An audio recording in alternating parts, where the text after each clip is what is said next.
Sir ఎంత కొట్టినా ఒప్పుకోవడం లేదు సార్. अच्छा मैं देख लूंगा तुम जाओ. Okay sir.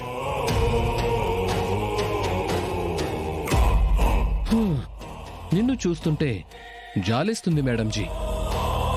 ఎవరిని నువ్వు ప్రాణంగా ప్రేమించావో, ఎవరి మీద నువ్వు నిండు నూరేళ్లు ప్రేమ ఆశ పెట్టుకున్నావో ఆ గగన్ నిన్ను ఈ పరిస్థితికి తెచ్చాడు. అది సరే, మీ తమ్ముడు అదే మీ చోటా భాయికి మీ ఆయన గగన్, ఆయన ఫ్యామిలీ కాకుండా ఈ ఊళ్ళో గాని మీరు పుట్టి పెరిగిన ఊళ్ళో గాని తెలిసిన వాళ్ళు ఇంకెవరైనా ఉన్నారా? అదే ఐ మీన్ మీ తమ్ముని ఆదరించే వాళ్ళు ఇంకెవరైనా ఉన్నారా? మా గగన్ బావ ఉండగా మా తమ్ముడు శివను ఆదరించాల్సిన అవసరం ఇంకెవరికో ఎందుకుంటుంది సార్? ఒకవేళ నిన్ను వదిలించుకున్నట్టే గగన్ మీ తమ్ముడు శివని కూడా వదిలించుకుంటే అప్పుడు ఎవరో ఒకరు ఉండాలి కదా. అలాంటి పరిస్థితి నా తమ్ముడికి ఎప్పటికీ రాదు సార్.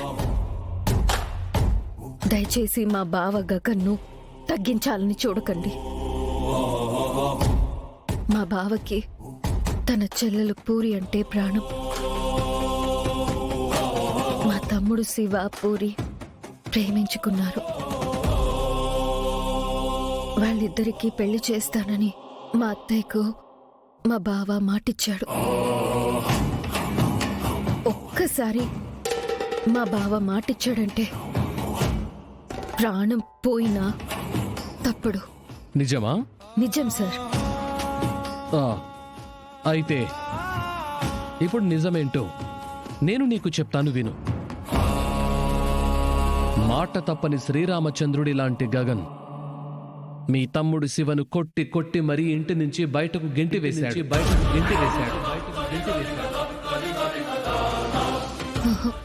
లేదు, నేను నమ్మను. కొన్ని నిజాలు తెలిసిన వెంటనే మనకు నమ్మబుద్ధి కాదు. కొన్ని నిజమే అని తెలిసినా ఎప్పటికీ జీర్ణించుకోలేం.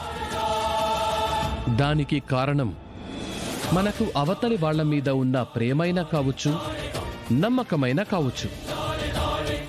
కానీ లాజికల్గా ఆలోచించాలి మేడంజీ.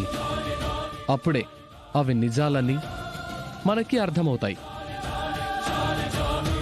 సరిగ్గా మీ తమ్ముడికి గగన్ చెల్లెలికి నిశ్చితార్థం రోజునే మాకు మాదక ద్రవ్యాల ఇన్ఫర్మేషన్ ఎందుకు వచ్చింది? అప్పుడే నేను అరెస్ట్ చేయాల్సిన పరిస్థితి ఎందుకు వచ్చింది? ఎందుకు అంటే నిన్ను అరెస్ట్ చేస్తే ఆ నిశ్చితార్థం ఆగిపోతుంది గనుక. నువ్వు గగన్ జీవితంలోంచి తొలగిపోతావు గనుక. అది అబద్ధమే అయినా మా బావ నన్ను మాదక ద్రవ్యాల కేసులో ఇరికించాలని చూశాడు అనండి, నమ్ముతాను. నేనంటే ద్వేషం, నన్ను చంపేయాలన్నంత కోపం అనండి, నమ్ముతాను.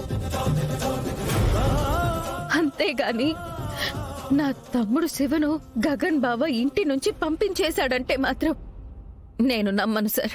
నేను నమ్మను. నమ్మవా? ప్రాణం పోయినా నేను నమ్మను సార్. అయినా ప్రాణం దాకా ఎందుకు? కళ్ళతో చూస్తే నమ్ముతావా?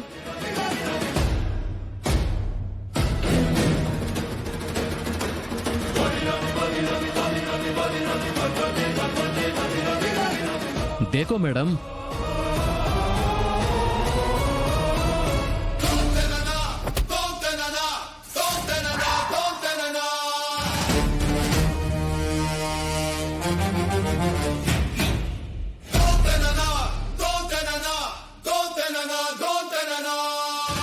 వీడు వీడక్క భూమి గుర్తులను వద్దనుకుంటున్నాను.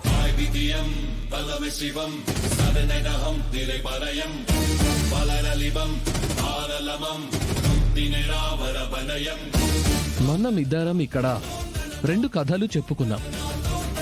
ఏ జీవి అయినా మొట్టమొదట తన ప్రాణం గురించే ఆలోచిస్తుంది అని నేనంటే,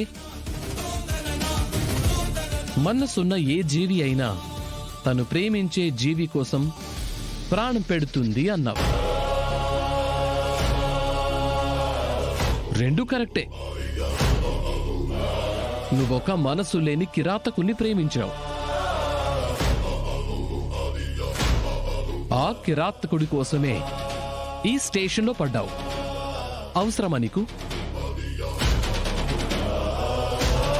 వదిలేండి మేడంజీ ఇవన్నీ. ఈ మాదక ద్రవ్యాల బిజినెస్ వాడిది అని చెప్పేసి హాయిగా నువ్వు మీ నాన్న దగ్గరికి వెళ్ళిపోవచ్చు. లేదు, ఇందులో